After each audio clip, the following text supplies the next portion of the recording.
Welcome to Headline Buster, brought to you by The Point. I'm Li Chuan, sitting in for Liu Xin. Over the next 30 minutes, I'll be dissecting China-related stories that are making headlines around the world, then discuss it with our panel to bring you the missing pieces of the China puzzle. So join us in real time by sending us your comments or questions via the CGTN page on Twitter, Facebook, YouTube, or Weibo.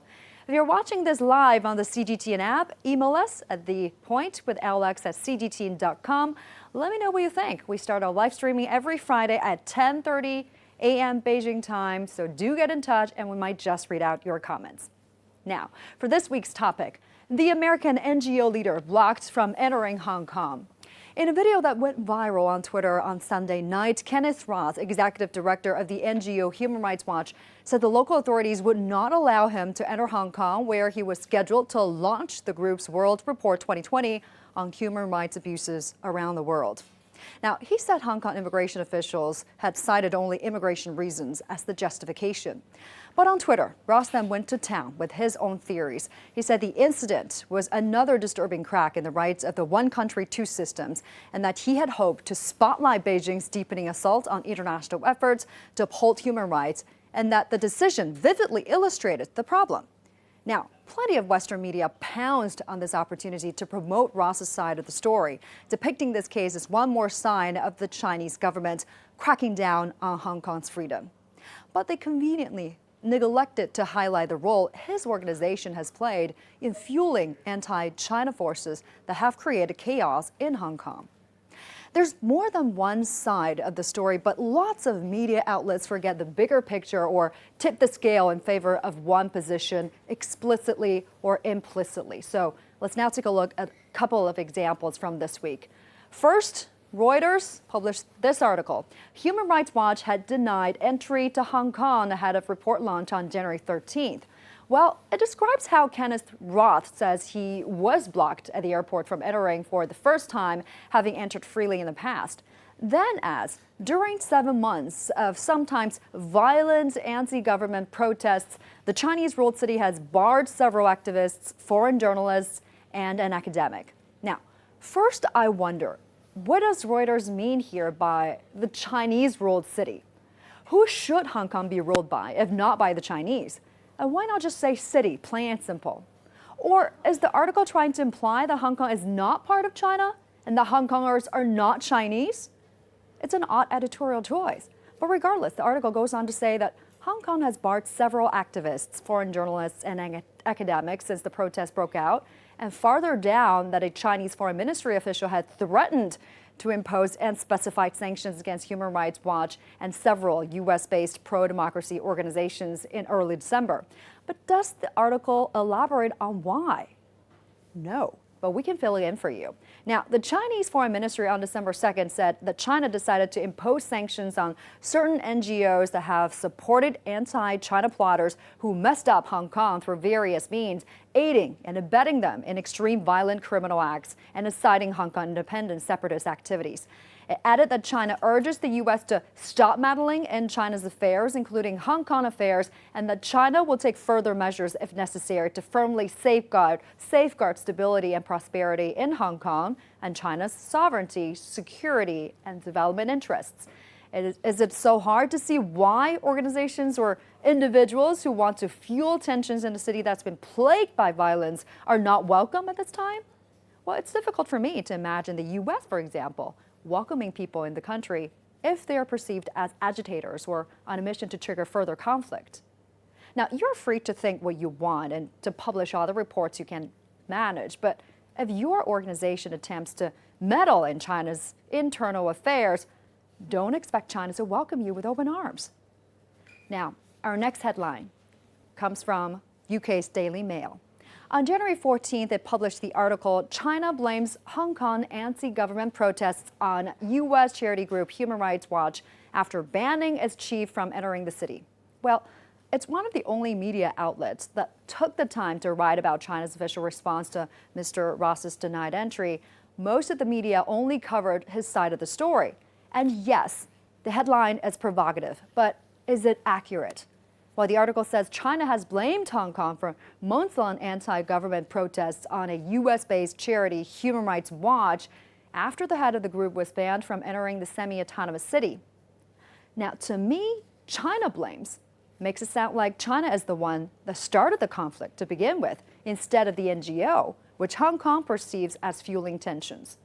It also makes Mr. Roth out to be some innocent victim rather than someone whose organization has supported anti-China rioters in Hong Kong. And what the foreign minister spokesperson actually said on January 13th is, it is China's sovereign right to decide who shall be granted entry and who shall be denied it. He also pointed out that abundant facts and evidence have shown that the NGOs concerned have been supporting anti-China rioters in Hong Kong through various means, inciting violence and inflaming separatist activities for Hong Kong independence. Now, they bear major responsibility for the current chaos in Hong Kong, and if China perceives certain individuals as a threat to Hong Kong's security, stability, and sovereignty, China has every right to deny those people entry. And same goes for countries all around the world. At least Mr. Roth got the explanation he asked for, unlike, for example, the 9 Chinese students who were barred from re-entering the U.S. and continuing their studies in August of last year. Now, as the Daily Mail also reported back in September 2019, all 9 Chinese international students returning to Arizona State University after summer break are denied at LAX Airport, have their visas revoked, and are sent back just days before the start of classes. Now, the article adds the U.S. Customs Border Protection, quote, did not provide a reason explaining why the student visas were revoked, and that the president of Arizona State University, where the students were enrolled, wrote a letter to the U.S. Secretary of State Mike Pompeo demanding answers and a review of detainment protocol. And according to the university, all of these students were all academically eligible to return to the university and the U.S. under their visas. The article also points out that this incident comes after Palestinian incoming Harvard University freshman Ismail Ajawi, 17, was denied or detained and sent back to Lebanon after being detained by CBP. Now, these students and their families never received any explanation from U.S. authorities about why they were barred. In the end, perhaps it's better for the New York-based Human Rights Watch to deliver the report in its own backyard, since according to the organization's World Report 2020, in 2019, the U.S. continued to move backwards on rights. The Trump administration rolled out inhumane immigration policies and promoted false narratives that perpetuate racism and discrimination, did not do nearly enough to address mass incarceration, undermine the rights of women, lesbian, gay, bisexual, and transgender people, further weakened the ability of Americans to obtain adequate health care, and deregulated industries that put people's health and safety at risk. But for some reason, we haven't seen a lot of coverage about this part of the report. Well, that's all the articles we have for this week. So what do you think? Is the media fairly covering the story, or role did Mr. Roth play in his own drama? Drop us a comment and send us your questions, and we'll talk about it when we come back with my guests. Stick around. It's China's Spring Festival travel rush season again. This year, an estimated 440 million trips are expected to be made as people head home by train. What's new for this year? Liu Yang works as a construction site in the provincial capital. And this Lunar New Year, he has a new travel option, the high-speed bullet train. I'm joining Liu Yang on the newly opened route from Zhengzhou to Fuyang to be part of his journey. I'm CGTN reporter Omar Khan, and I'm here at Guangzhou South Railway Station. And for my journey this year, I'll be returning to Xinyang, a small city in central China's Hunan province. I'll be accompanied by a soon-to-be father of 2, Chen Bo, who's actually working on the very power grid that's fueling this station and its trains. So join us on our special coverage right here on CGTN as we'll bring you even closer to the 2020 Spring Festival Travel Rush on all of our social media platforms, live streaming, and live coverage.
And welcome back to Headline Busters, brought to you by The Point. And today we're talking about the reports covering the American NGO leader being denied from entering Hong Kong. And joining us on the set here are Mr. Edward Lehman, Managing Director from Lehman Lee and Xu LLP. Thank you for coming. Nice and Victor Gao, Vice President of the Center for China and Globalization. Thank you so much for coming. Thank you.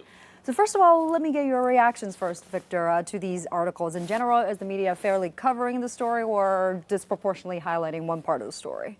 I think the reports are mostly biased and very much prejudicial against China. And I think they have a story to tell. And the story is not objective, is highly misleading. I think, first of all, for anyone to go into another country by crossing immigration is more as a privilege rather than absolute right. And governments of all kinds in any parts of the world do have the right to admit foreign persons coming in or to deny their entry. This happens all the time. And I think Hong Kong should not be an exception, even though Hong Kong is a SAR, Special Administrative Region, as part of China. But immigration officers in Hong Kong do have absolute right to admit or deny any entry by a foreign national. Edward, your reactions? Yeah, you know, I agree with Victor in as much as that mostly it's been hyperbolic. I mean, if the devil's in the details. I mean, Kenneth Roth is a lawyer, went to Yale Law School, has been with Human Rights Watch, which is a group that people love to hate. Everyone dislikes them. The United States government, the Israeli government. He's been called, the group's been called anti-Semitic. Mr. Roth is Jewish, and by Israelis and by even Netanyahu. And he entered the region. He actually gave misinterpretation of the reports. I mean, the Hong Kong SAR, and the devil's in the details. He's a lawyer. He should know just as well as anyone else that it's actually governed by the Hong Kong immigration authorities. The head of the immigration authorities, a guy called John Lee. He was rejected. He didn't show his certificate, the reason for his rejection. He just made it very vague, saying that Chinese authorities, and this is what's been reported, Chinese authorities had rejected him. It's actually the Hong Kong authorities. Whether there's a direct connection or not, the press didn't want to go into that specifically.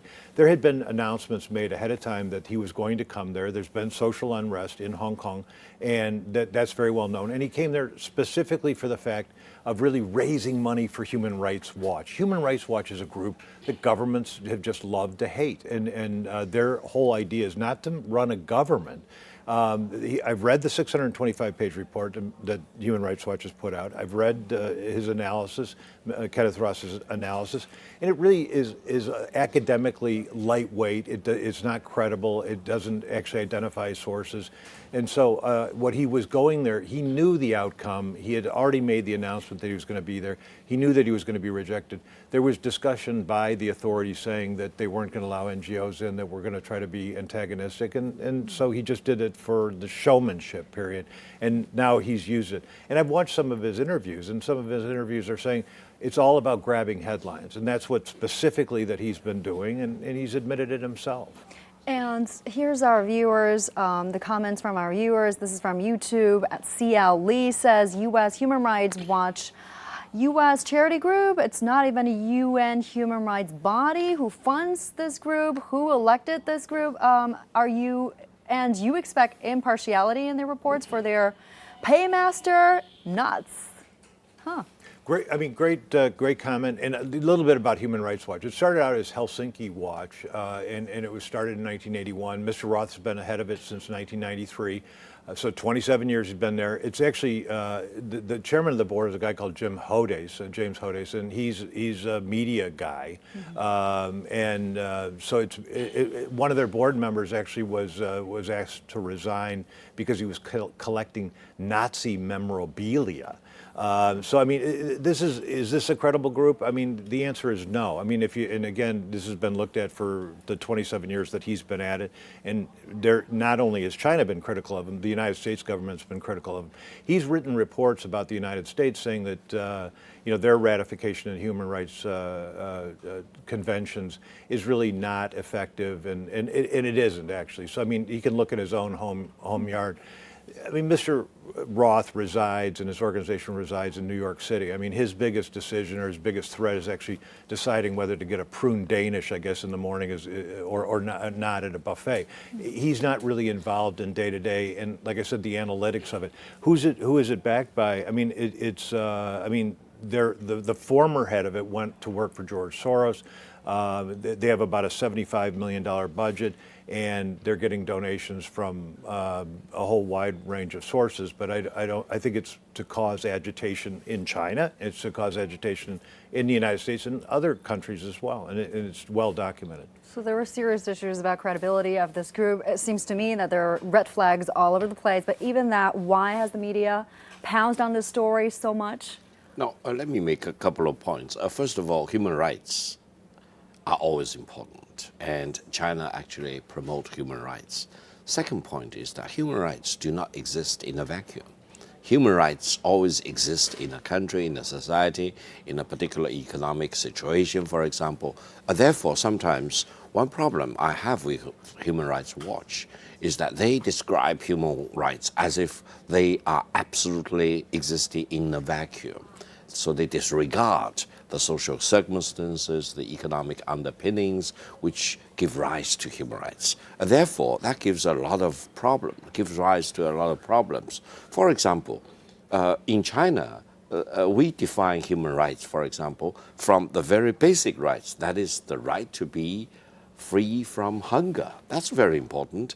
That's why the Chinese government over the past 4 decades has devoted a lot of efforts, and the Chinese nation have been fully mobilized to fight poverty, because once you have poverty, once people are hungry, once people cannot go back to a warm house to sleeping in a cold night, for example, we believe there are no protection of our basic human rights. And if you read the Human Rights Report about the human rights situation in China by the Human Rights Watch, for example, you do not see any reference to the tremendous amount of transformation in China, uplifting hundreds of millions of the Chinese people from poverty. And the Chinese goal is that by the end of 2020, that is less than 12 months from today, poverty should be eliminated in China. We believe this is one of the greatest achievements for protection of human rights made in human history. And if you look at that report, there's no reference to that. On the contrary, the Human Rights Watch report even condemned China as if China will really spread the so-called violations of human rights to the rest of the world. I would say that in many parts of the world, they actually look up to the economic transformation that China has managed to achieve over the past 40 years, and they want to do similar things to improve the living standards of the people. Therefore, I think, and I hope Human Rights Watch and Mr. Roth, him in particular, will be more objective, more philosophical, more unbiased in looking at human rights and also looking at everything that surrounds human rights. Human rights do not exist in a vacuum. What's interesting about the report, so the report, the 625-page report, exactly as Victor said, doesn't really characterize taking 30 million people out of poverty, which is Nobel Peace Prize winning, it should be for Mr. Xi, to be doing it in such a short period of time. It's the greatest, in the last 10 years that there's been overall in the world, the greatest reduction of poverty, absolute poverty that's happened, and this is groundbreaking. There's one sentence that he says, which is a misrepresentation, and it starts out saying that those people have taken their own selves out of poverty. That's his take on it, and then he follows up by saying that and what China's trying to do is have extraterritorial control over folks, in the media and other types of things. But there's no actual facts to substantiate that. So I think it's a misrepresentation to say that these people are taking themselves out of the environment, and the government has been able to make that happen, not necessarily those people themselves. Yeah. And one of the article, Reuters, mentioned the term Chinese-ruled city when mentioning Hong Kong. Is it necessary? using this kind of term? No, first of all, I think it's highly misleading because the reality of the situation in Hong Kong is that ever since 1997, China resumed the exercise of sovereignty over Hong Kong. The British left Hong Kong, and the exact term is that Hong Kong is run by people of Hong Kong, even though it is practicing one country, two system. So we should say Hong Kong is a special administrative region run by the people in Hong Kong. It is one country, two system, of course. So Chinese ruled Hong Kong, I think, first of all, it's not accurate. And secondly, it's very, very misleading. And thirdly, probably it has an ulterior motive built into that particular choice of word to describe the political situation in Hong Kong. Right. Certainly, the Hong Kong Basic Law described it. So that was set forth in 1997, and it was well thought out before that happened. Since that time, there's really been very little change. It's Annex 3 of the Hong Kong Basic Law, where the National People's Congress would made some changes. None of them had to do with the right of landing. All the visa stuff was in place, and like I said, it's run by the Hong Kong immigration authorities. What they're trying to do here is play both sides of it, which is they're saying loosely, even when Kenneth Roth was saying that he was rejected, he said, I was rejected by Chinese authorities. Technically, that's true. Chinese authorities, there are Hong Kongers that are also Chinese people, but the optics that he's giving the outside world, the people that don't understand these very subtle distinctions, because Mr. Roth should know better as a lawyer. Again, they both attended Yale Law School, Victor Gao and Kenneth Roth. So I would assume that they learned something there. But the devil's in the details, and what they're trying to do, and Reuters should know better themselves, that, I mean, anyone can look up the basic law, that this is the Hong Kong authorities that have rejected him. We don't know whether there's a direct causal relationship between the central government, what they have said. The reason, and they've made an announcement, the Hong Kong authorities, saying we need to limit the amount of these NGOs that are coming in and agitating. They don't live there, they don't work there, they're not Hong Kongers. They're coming in to agitate the situation and leave. And the John Lee, like I said, who's the head of the immigration authority, has to make an evaluation about whether to let people in that are going to cause social unrest. In July 2019, there were hundreds of thousands of people that were at the Hong Kong airport itself. And so, I mean, you've got a way, any country does, the United States does, about having people coming in to agitate, specifically to agitate and leave. He doesn't, Mr. Roth doesn't live in Hong Kong, he doesn't live in China, he doesn't spend a great deal of time here. Reportedly, he's been in and out of China, in and out of Hong Kong before, but we don't know that that's indeed a fact. He didn't want to show us the documentation. And so what I'm saying is the devil's in the details. They don't want to show those details. They want to kind of make it a little bit murky in order to really incite people to think one way or another. So what they're saying is not untrue, but the way that they're couching it, the optics are incorrect, in my opinion. And here's another comment from our viewers. This is from Facebook. Mark Pinkstone says, Ross's denied entry to Hong Kong was a public relations stunt by the Human Rights Watch to generate publicity for release of its report. Well, certainly gets a lot of publicity out of it. Victor, you were trying to say? Well, I think two aspects to that. If, for example, Mr. Roth and Human Rights Watch do believe in the contents of the report and want to have it released to the world, they can do it anywhere else. Why Hong Kong? So there is a particular motivation for choosing Hong Kong. And it makes eminent sense that either Hong Kong or the PRC government, for example, while they want to give maximum freedom to Hong Kong, they do not have any vested interest in seeing Hong Kong being used as an outpost of anti-China, for example.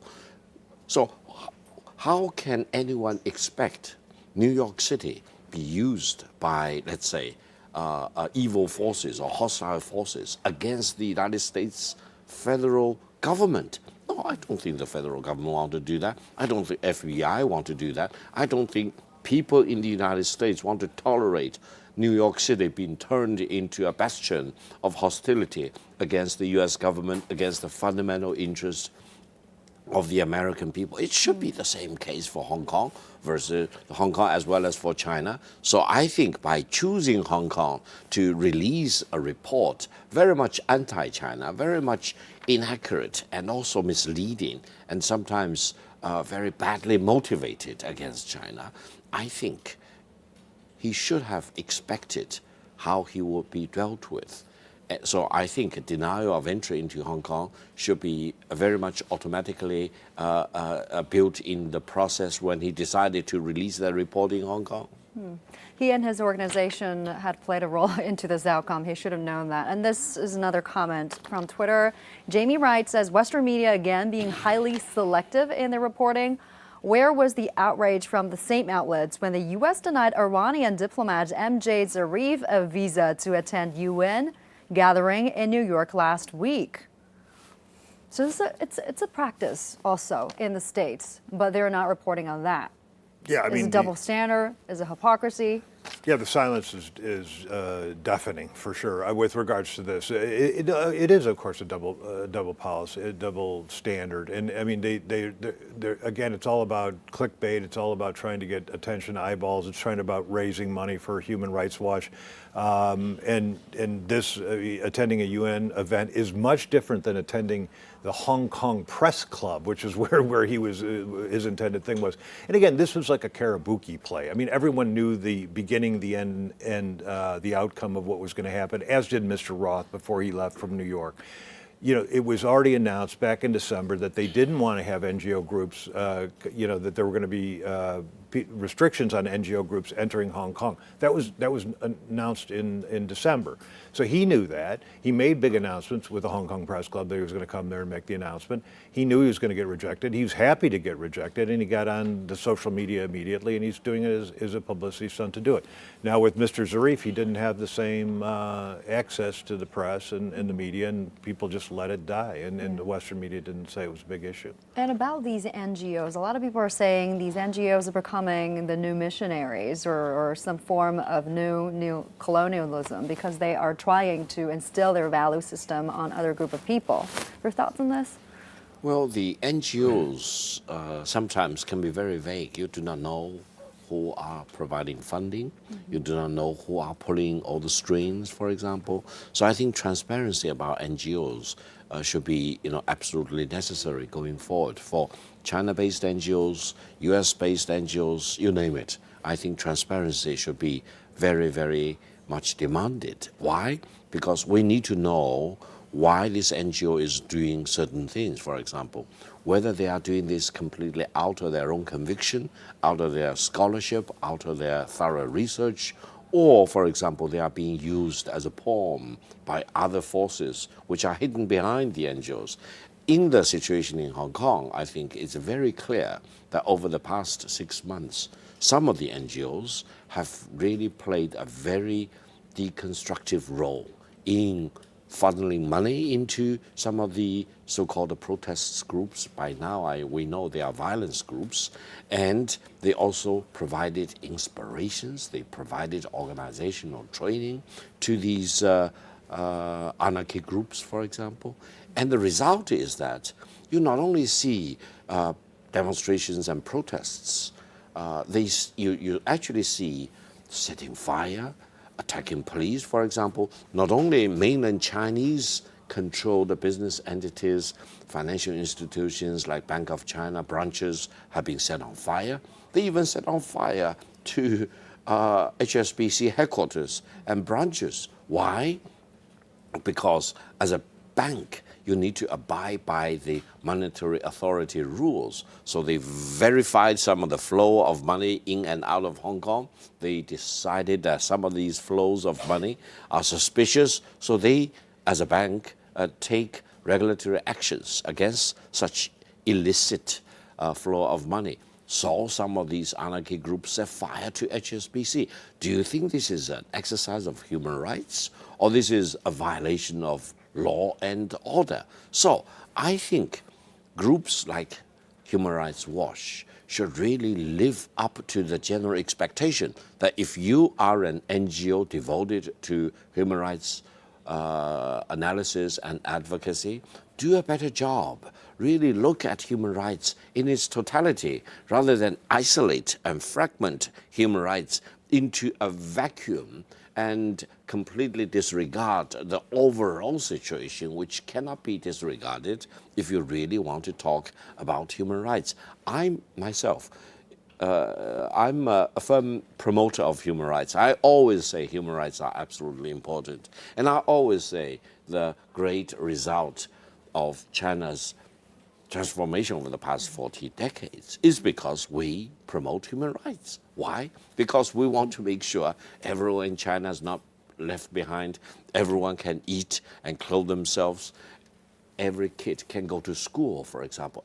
Every elderly eventually can be taken care of. This is our dream. This is our goal. We want to build China with full protection of human rights, and the human rights should not be separated from the improvement of the economic situation and the protection of people's right to be free from hunger, to be free from starvation, and free from denial of access to schools. This is the most important human rights in China. Right. With that, we are coming to the end of this edition of Headline Buster. Running out of time. Have to leave it there. Thank you very much, Edward Lehman, joining us here, and Victor Gao. Appreciate your insights and analysis. All right, that does it for the Headline Buster, brought to you by The Point, our last edition before the Spring Festival begins. So for the next 2 Fridays, we're going to bring you some special Spring Festival edition of the show. Do join us. Do tune into that. And we hope to see you same time next Friday in the Year of the Rat. Happy Chinese New Year for all of you who are celebrating. And bye for now.